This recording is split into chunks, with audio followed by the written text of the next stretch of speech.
Vamos a dar paso ahora a Luis Pablo Martínez. Luis Pablo es inspector de Patrimonio Mueble de la Generalitat Valenciana y licenciado en Geografía por la Universidad de Valencia y en Antropología Social y Cultural por la Universidad Miguel Hernández de Elche. Asimismo, es diploma de Estudios Avanzados en Historia Moderna por la Universidad de Valencia, en Historia del Arte por la Universidad de Murcia y máster en Mediación y Gestión del Patrimonio en Europa por la UNED. También es coordinador por la Generalitat de las siguientes candidaturas UNESCO: el Palmeral de Elche para la lista de Patrimonio Mundial, Misteri o Festa d'Elx como obra maestra del patrimonio oral e inmaterial de la humanidad y Tribunales de Regantes del Mediterráneo Español, el Consejo de Hombres Buenos de la Huerta de Murcia y el Tribunal de les Aguas de la Vega de Valencia para la lista representativa del patrimonio cultural e inmaterial de la humanidad. Luis Pablo, cuando quieras, puedes comenzar tu presentación. Muchas gracias.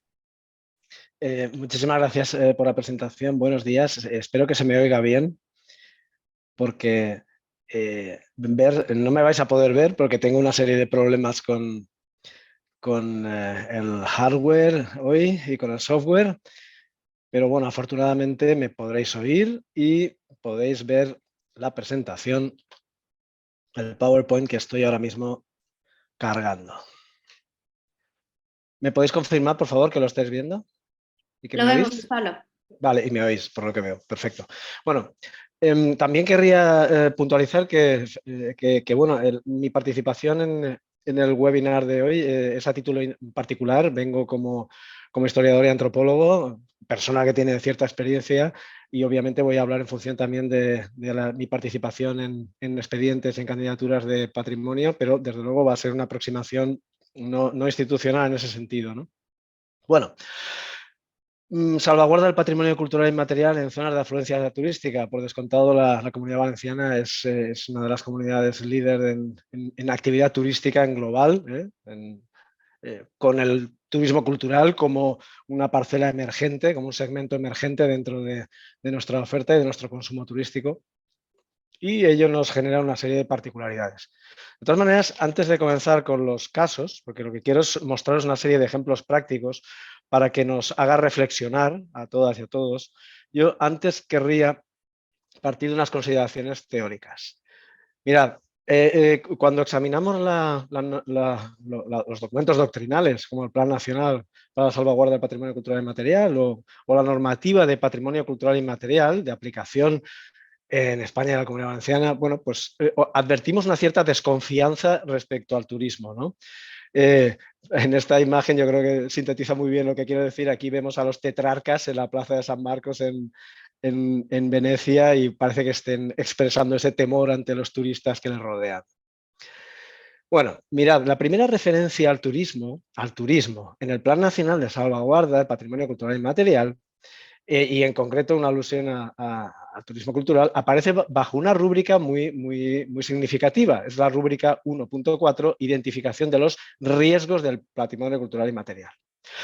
El Plan Nacional, por otro lado, incide en el riesgo que comportan la descoordinación de la acción turística de las administraciones con relación a las comunidades portadoras, y también los problemas derivados de la difusión sin límites y restricta por parte de los agentes turísticos de las manifestaciones del patrimonio cultural inmaterial, y también el elemento ya señalado por Celeste en su fantástica presentación anteriormente de la espectacularización turística del patrimonio cultural inmaterial.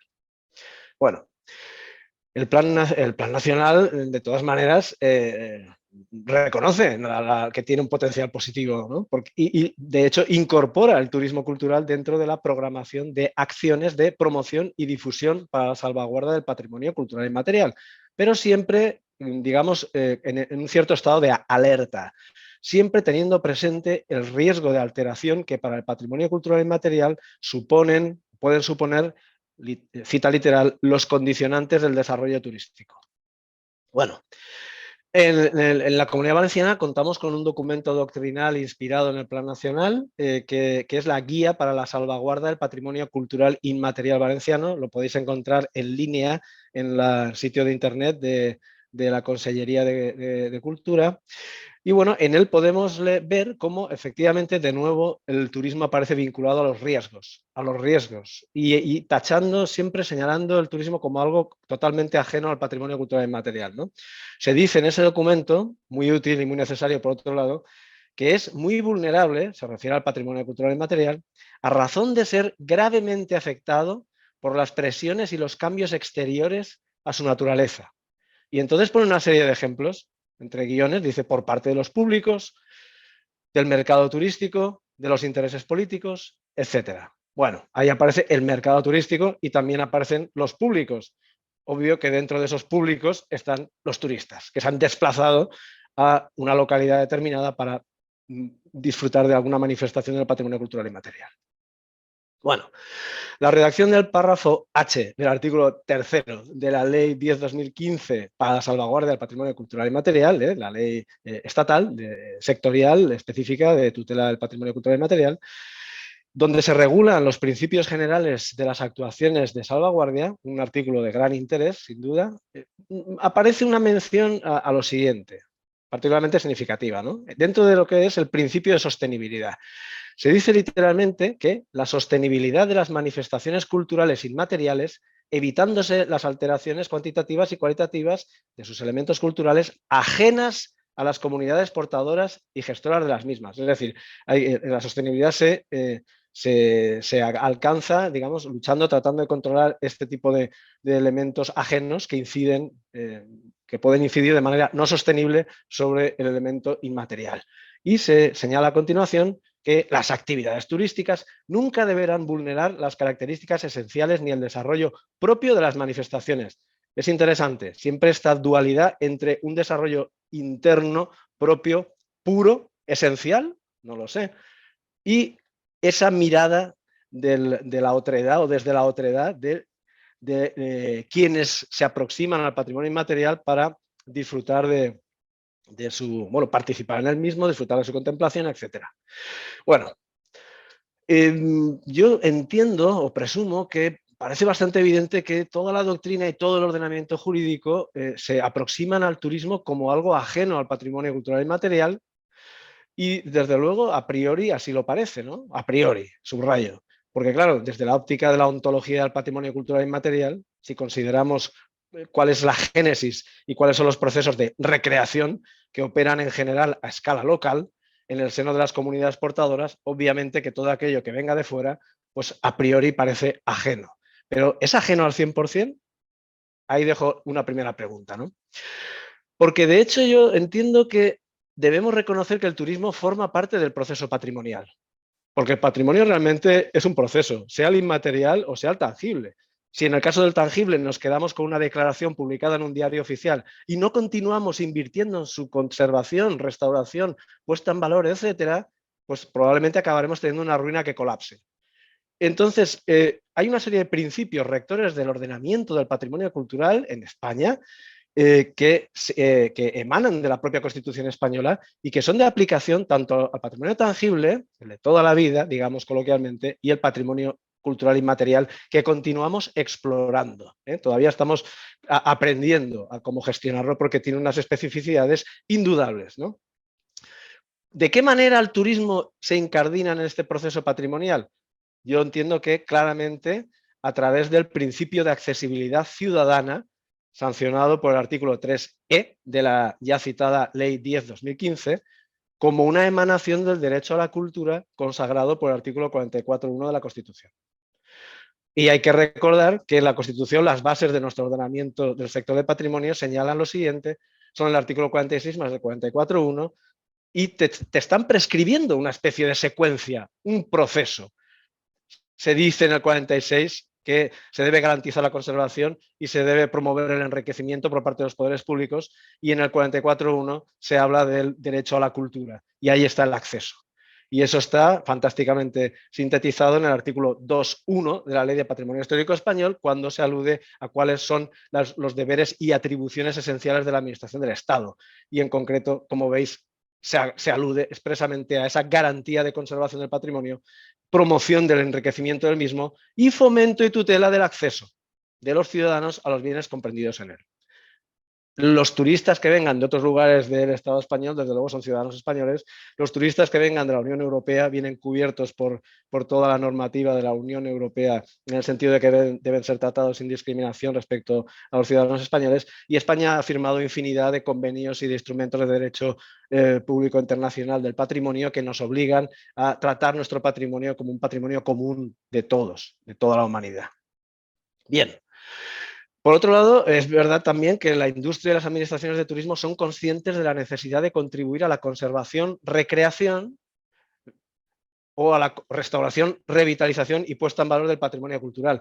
He puesto esos pares separados, aunque realmente están vinculados por unas barras, en el sentido de que veáis que realmente lo que es conservación en el ámbito del patrimonio tangible tiene un paralelismo bastante claro con el concepto de recreación en el ámbito del patrimonio cultural y material. No la recreación histórica, que eso es otra cosa, sino la recreación en el sentido de que el patrimonio cultural y material es recreado cada vez que se practica, ¿de acuerdo? Porque, como bien ha dicho Sara, es un patrimonio en gerundio, requiere acción. Y por otro lado, la restauración en el ámbito del patrimonio tangible tiene también, a mi modo de ver, un clarísimo paralelismo con la revitalización o las acciones de revitalización en el campo del patrimonio cultural inmaterial. Igual que una catedral o un palacio se te puede estar cayendo y bueno, hay que hacer labor de conservación y restaurarlo, pues lo mismo puede ocurrir en el ámbito del patrimonio inmaterial con manifestaciones del patrimonio inmaterial que se encuentran a punto de extinguirse y que cabe actuar para revitalizarlas. De acuerdo. Y la parte, nuestros socios, entre comillas, del sector turístico son conscientes de estos elementos.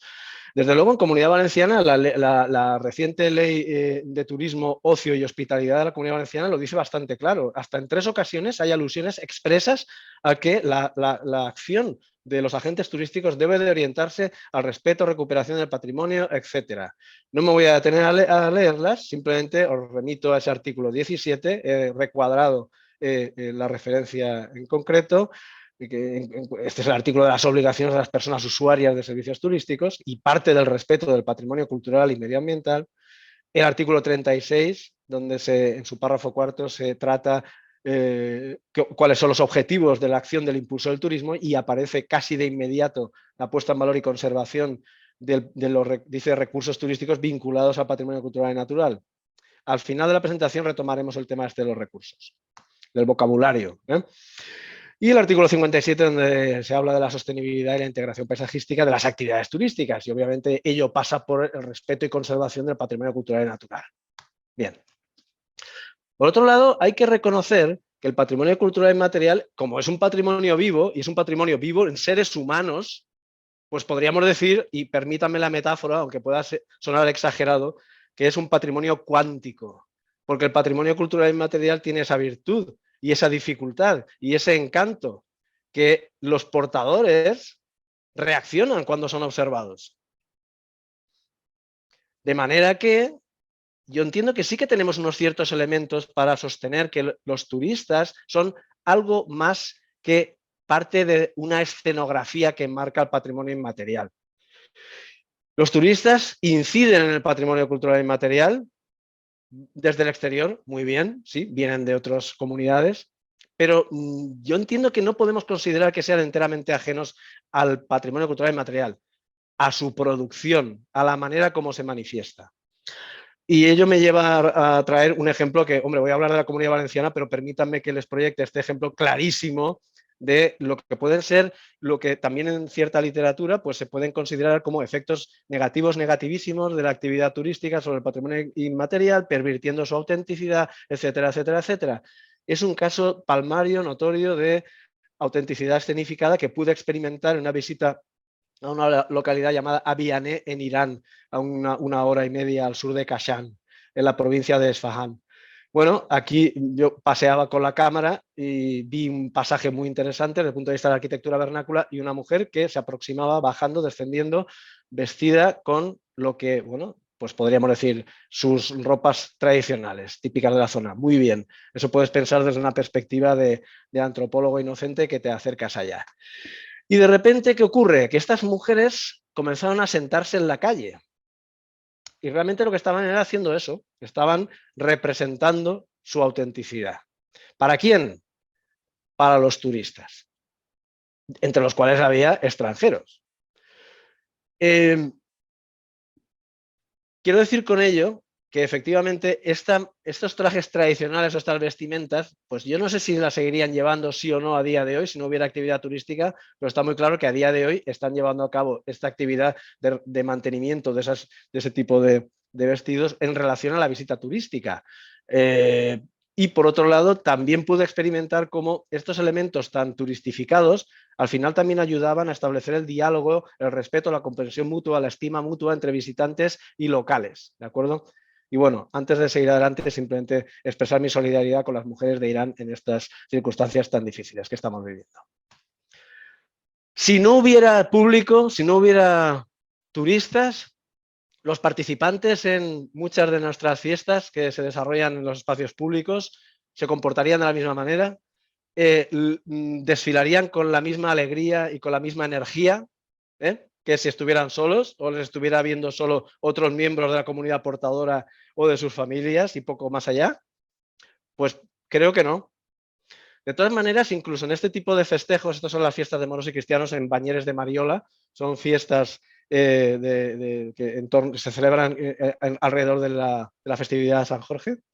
Y bueno, incluso en estas fiestas tan abiertas al público y tan transidas de la mirada de esos otros que se aproximan a ver la celebración, existen capítulos de las mismas, existen pasajes de las mismas que son digamos, muy propios de la comunidad portadora y que no están pensados, o nadie ha pensado hasta el momento, desde luego, en que sean abiertos al consumo turístico, y entiendo que como tal se deben valorar y se deben respetar. En este caso, al acabar las fiestas, acuden y celebran ese disparo de arcabucería en el cementerio, y hay unas escenas de una emotividad increíble. Yo ahí me sentía un cuerpo extraño, y por un lado, era muy emocionante estar allí, experimentar esas sensaciones, tomar esas fotografías, pero por otro lado, eso es claramente una parte de esa manifestación del patrimonio cultural inmaterial de la comunidad para la comunidad. Sigo adelante. Por otro lado, hay formas de patrimonio cultural inmaterial que constituyen actividades económicas para las que el turismo constituye una evidente oportunidad, sin perjuicio del derecho de toda comunidad portadora a beneficiarse económicamente de una actividad que, como el turismo, se apoya en una industria lucrativa. Bueno, ese tipo de principios también los encontramos en nuestro fantástico Plan Nacional. Y les pongo unos ejemplos. La Fira de Tots Sants, la Feria de Todos los Santos, que en torno a la festividad de Todos los Santos se viene celebrando en Cocentaina, la montaña de Alicante, desde 1346. Y eso es una feria comercial. Es una feria comercial y no tiene más sentido que el comercio y la visita del público local, pero sobre todo comarcal, provincial, regional, exterior. Del público exterior, ¿de acuerdo? Como pueden ver, es un acto masivo y no se entiende si la visita turística. Estos son manifestaciones del patrimonio cultural inmaterial que difícilmente desligables del turismo y desde luego para las cuales el turismo es una oportunidad. Aquí tienen, por ejemplo, una imagen del gran maestro alfarero Emili Boix de Agost, una localidad famosa por su producción de cerámica popular, botijería, etcétera.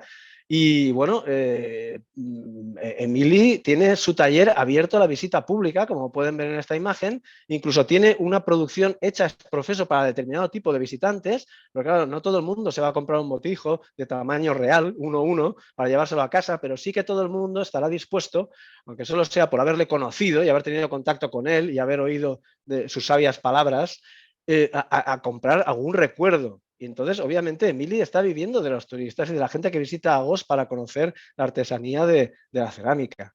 Luego también hay industria artesanal de la cerámica, como la Navá, que hace lo mismo a una escala mayor.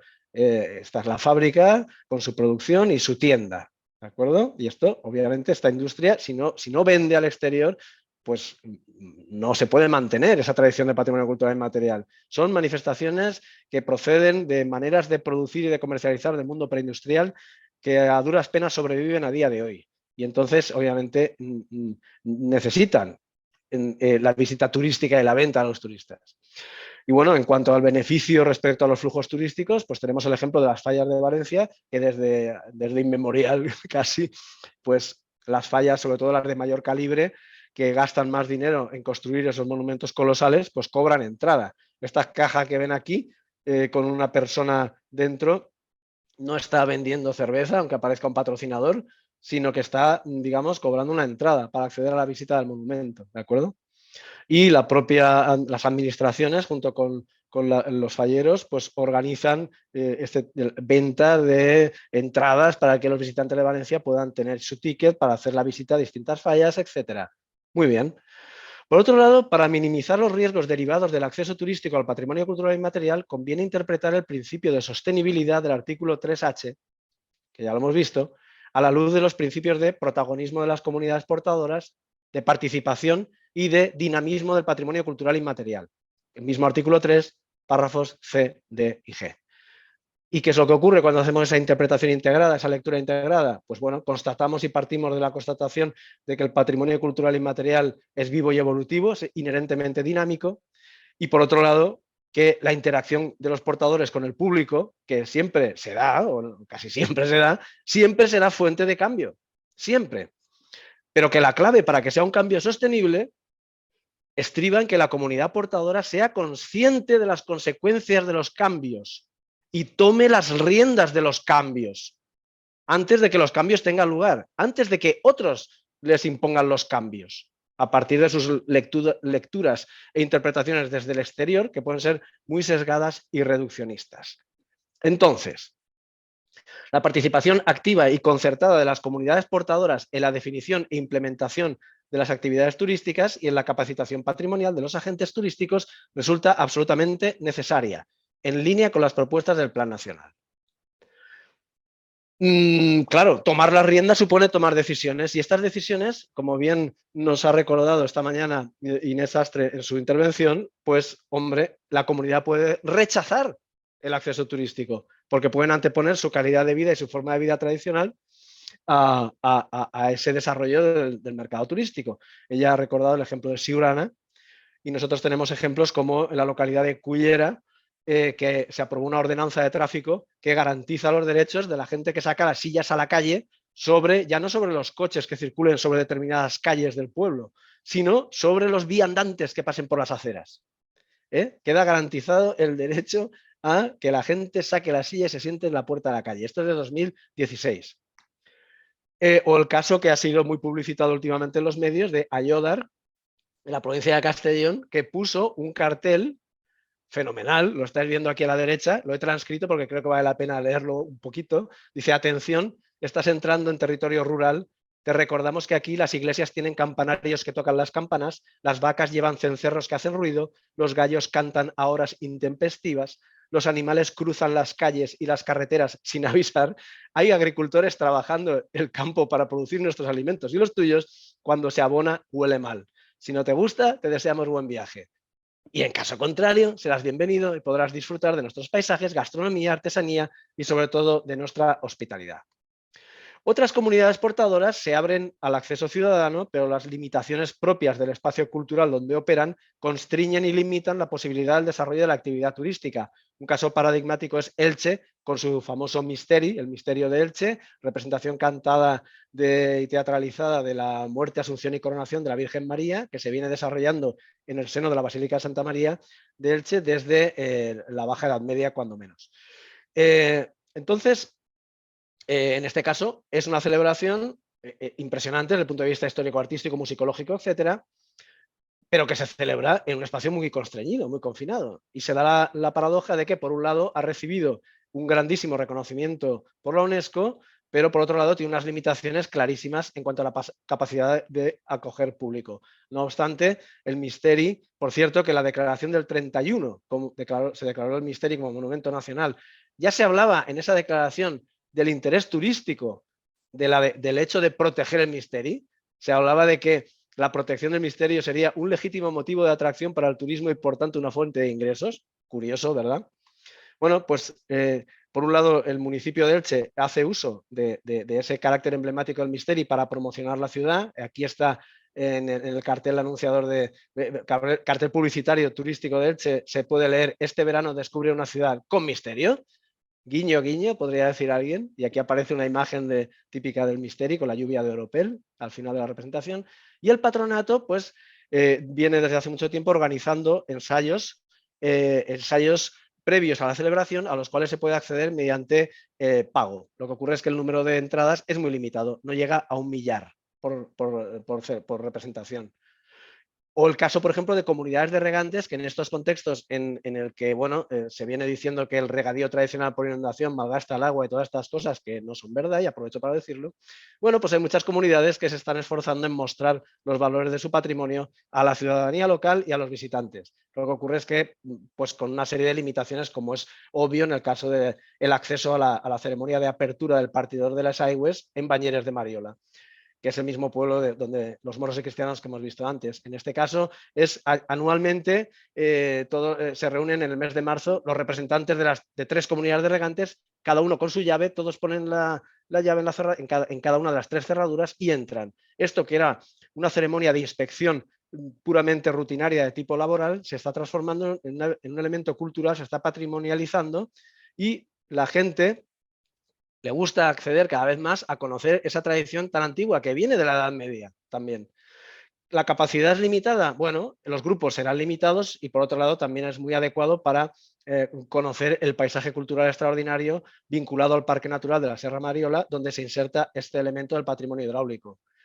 Otras comunidades, por otro lado, languidecen sin haber logrado conectar con masas de turistas que podrían contribuir a la revitalización de sus manifestaciones culturales. Y este es el caso de Cullera, por ejemplo, una localidad súper turística del litoral de la provincia de Valencia. En esta ciudad, en Cullera, aquí tienen a la derecha el Mediterráneo y toda la zona donde están los apartamentos, y a la izquierda he representado una romería, que es la romería de los Santos de la Piedra, equivalentes a San Isidro en ámbito de la Corona de Aragón, que recorre unos 3 kilómetros entre la Iglesia de la Sangre y la Ermita de los Santos de la Piedra, que está en el borde de los arrozales. Y es que lo que se hacía ahí era una bendición pública del paisaje para garantizar que no iba a haber desgracias de lluvias intempestivas, granizo, etcétera. ¿Qué ocurre? Que esta fiesta, que la organizaba el Sindicato de Riegos, poco a poco con el tiempo ha ido pasando a tener un papel limitado al patrocinio de la actividad, pero no una participación activa en la misma, y han quedado unas pocas familias que son prácticamente las que están aquí en torno a la imagen, que mantienen la tradición y que tropiezan con dificultades de mucho tipo, como por ejemplo el hecho de que, como no es la fiesta, no son los santos patronos de la localidad, en ocasiones pueden llegar a tener hasta la incomprensión del clero, en el sentido de que tengan que ir a finales de julio a celebrar esa misa en esa ermita. ¿De acuerdo? ¿Quiénes contribuyen? Por ejemplo, agentes externos en principio a la manifestación cultural, como son los caballistas de la zona. Y ya ven que la cantidad de público no es muy grande, y por el contrario, en la localidad vecina de Sueca, que también celebra la fiesta de los Santos de la Piedra, los Benisants, también van desde el pueblo hasta un santuario que hay en medio de la Albufera, la participación es masiva. En este caso, eso sí, es la fiesta de los santos patronos de la localidad. Otras comunidades portadoras han establecido medidas que garantizan el acceso sostenible y la producción de beneficio económico para la comunidad local, estableciendo controles de acceso, pago por acceso, paquetización. Ya hemos visto lo que ocurre en las fallas de Valencia. Traigo aquí a colación la tomatina de Buñol, que no ha acabado de patrimonializarse en el sentido de que salga adelante el procedimiento administrativo, pero que sí que ha habido ya iniciativas proponiendo que sea patrimonio reconocido por la UNESCO, etcétera, etcétera. Buñol decidió en el año 2013 establecer un cupo de entrada a 22.000 personas, si no recuerdo mal, porque es que llegaban a participar hasta el doble de personas, haciendo absolutamente insostenible la situación para el vecindario, para la población local. Y bueno, han dado un paso más allá y también comercializan las entradas y paquetizan la visita, organizando visita en autobús, etcétera, y hasta te dan una camiseta. Perfecto. Otras comunidades portadoras han devenido conscientes de la necesidad de hacer oír su propia voz, contra cierto discurso turístico, turistificador y folclorizante, que reduce el carácter patrimonial de sus manifestaciones al estatuto de mera caricatura. Y esto es lo que ocurre, y esto es algo que afecta gravemente, diría yo, al Tribunal de las Aguas de la Vega de Valencia. Problema: el Tribunal de las Aguas es una institución bifronte, y la gente no lo sabe. Incluso hay expertos que tampoco lo saben o no parecen saberlo en ocasiones. El Tribunal de las Aguas es tanto la sesión pública, la audiencia pública de justicia a la Puerta de los Apóstoles, los jueves a mediodía, como la reunión que tiene lugar inmediatamente después en la oficina del tribunal, a puerta cerrada, invisible al público. Y esta es la reunión de gestión del agua, la reunión donde dicen, tenemos tanta agua esta semana, vamos a partirla de tal manera y demás. ¿Qué ocurre? Que en la audiencia pública cada vez tienen menos pleitos por diversas razones, entre ellas, número uno, que el río Turia ahora está regulado desde hace muchas décadas. Ya no es luchar y pelear por el agua que hay en el día en el Azud, sino que es hablar en la otra reunión, en la Junta de Síndicos, ver qué ofrece, qué cantidad de agua dice la Confederación del Júcar que hay en los embalses de la cuenca y pedir que suelten el agua correspondiente. La regulación del río hace bajar la conflictividad, pero eso es muy difícil que lo entiendan imágenes del regadío tradicional, imágenes de la huerta, imágenes de donde tiene del espacio cultural del tribunal en la ciudad. Esta es la zona donde tiene lugar, a la izquierda, la Puerta de los Apóstoles, la Audiencia Pública de Justicia, a la derecha, la Casa de Estuario, en cuya parte superior tiene lugar la reunión de gestión del agua. Esto es muy difícil, todo esto que les he comentado de manera súper sintética, es muy difícil de entender para el público que se aproxima a ver lo que pueden ver del tribunal, a ver la audiencia pública. En los grabados más antiguos, como este de Tomás Rocafort, del año 1831, ya se ve gente con chistera y chaquetas muy elaboradas que desde luego no parecen labradores.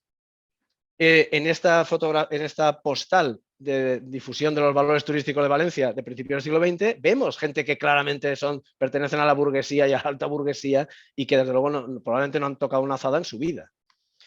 Es muy difícil explicarle a esta gente que se congrega en este lugar tan céntrico de la ciudad de Valencia esta compleja naturaleza bifronte del tribunal, su relación con el paisaje cultural de la huerta, etcétera, etcétera, etcétera. Y lo que se produce es una enorme concentración de gente que muchas veces no tiene gran idea de lo que está teniendo lugar. Y hay gente que dice y se publica y aparece en titulares de prensa que el tribunal es como un teatro para turistas. No hay nada que enoje más a los señores síndicos y a algunos expertos relacionados con ellos que oír eso. No es teatro. El Tribunal de las Aguas a día de hoy sigue cumpliendo su doble función jurisdiccional y de gestión de las aguas como lo hacía hace 500 años, del mismo modo. Y afortunadamente, en el sector turístico, los guías oficiales son conscientes de la necesidad de contar esta historia real del tribunal. Frente a los piratas, dicen, cada sesión de los jueves vemos a los secretarios de las acequias explicando a grupos de visitantes en qué consiste el tribunal, cómo funciona.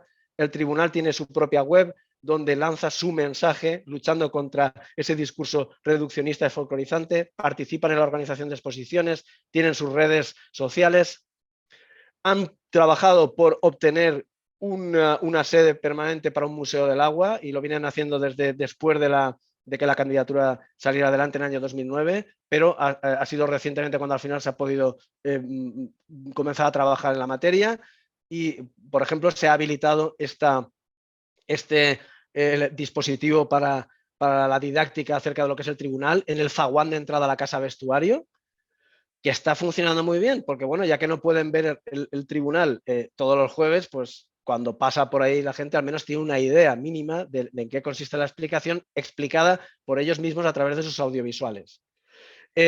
Por otro lado, ya estoy acabando, por otro lado, en ocasiones los actores sociales e institucionales llevan a cabo actuaciones con notable beneficio para la ciudadanía y los turistas visitantes, cuya significación y potencial patrimonial parecen no haber captado. Y yo, que vivo y trabajo en Alicante, a mí siempre me ha llamado la atención poderosísimamente el tema de las sillas públicas a disposición de la gente que pasea y deambula por el Paseo de la Esplanada, por el emblemático Paseo de la Esplanada. Son sillas del municipio de Alicante. Esto lo lleva haciendo Alicante desde hace décadas, desde hace muchísimo tiempo, y se limita simplemente a todas las mañanas quitar la cadena, dejarlo a disposición de la gente, que de modo maravilloso se van autoorganizando y formando sus corros para la discusión.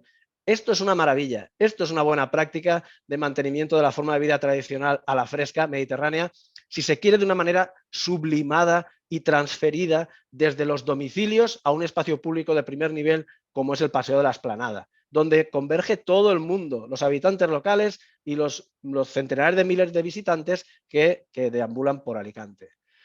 Y bueno, ya como ven en esos titulares, es que incluso a fechas recientes se publica en la prensa que bueno, es una tradición que está ahí, no se sabe muy bien de dónde proceden y demás, pero cuando es de un interés supino. Y bueno, ya estoy acabando, me quedan 2 o 3 diapositivas, simplemente dejar caer 2 o 3 mensajes para terminar.